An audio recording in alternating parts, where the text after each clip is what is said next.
Hey guys, how do you do? We are here to find a topic for our project. What about glycolysis and its enzymes? No, I don't really feel it. So, what about viruses? Those evil, malicious pieces of code.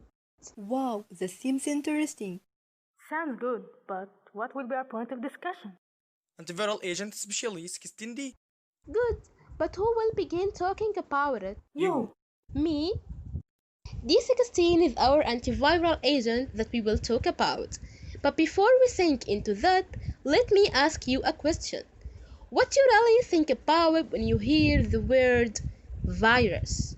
Do you think about Ebola, AIDS, HCV, or maybe influenza virus? All those viruses and others represent a real threat to humanity. In 2016, HIV had about 36 million people worldwide, and every single year, about 5,000 new patients are added to the list according to HIV website. Approximately 399,000 people die each year from hepatitis C, according to WHO.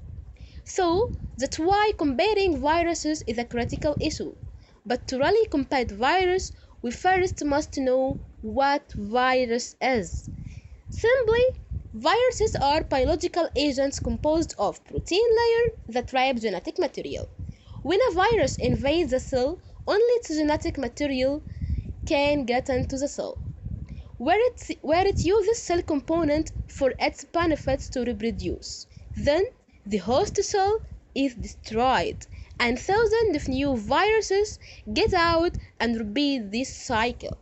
Oh, Ahmed, can you complete? Okay, what will we target to fight viruses? You may say, hey, we have to target the virus itself, either its protein code or genetic material. But if we think about it, this approach has a critical issue, which is mutation. Viruses are smart. When you try to fight them by targeting a specific part with an antiviral agent, they simply change. So, this antiviral agent loses its effect on them. And these mutations may lead to resistant strains that we don't want to deal with it. So, what we should do? Well, instead of combating the virus itself, what if we targeted the cell metabolites that help the virus to reproduce? And here is coming our antiviral D16. Okay, seems a cool idea. So, what does D16 compound target in the cell?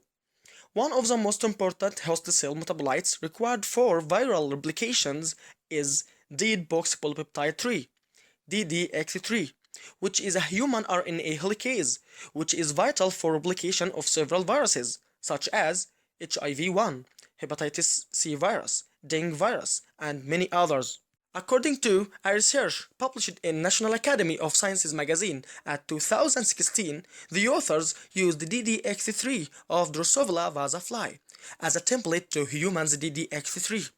Several compounds were designed to act on RNA binding site of this enzyme, which showed good results, but modification was required.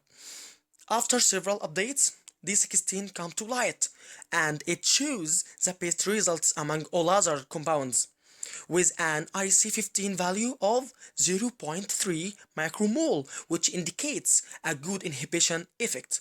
But maybe it shows an effect in one type of virus only. Who knows? Can you, Hala, answer this question, please? No, they tested it on several types of viruses as HIV-1, hepatitis C virus, dengue virus, and West Nile virus, which all depend on DDX3 as a vital enzyme for their replication. And our antiviral shows significant inhibition effect on all of them. Okay, sounds great. But I have a question.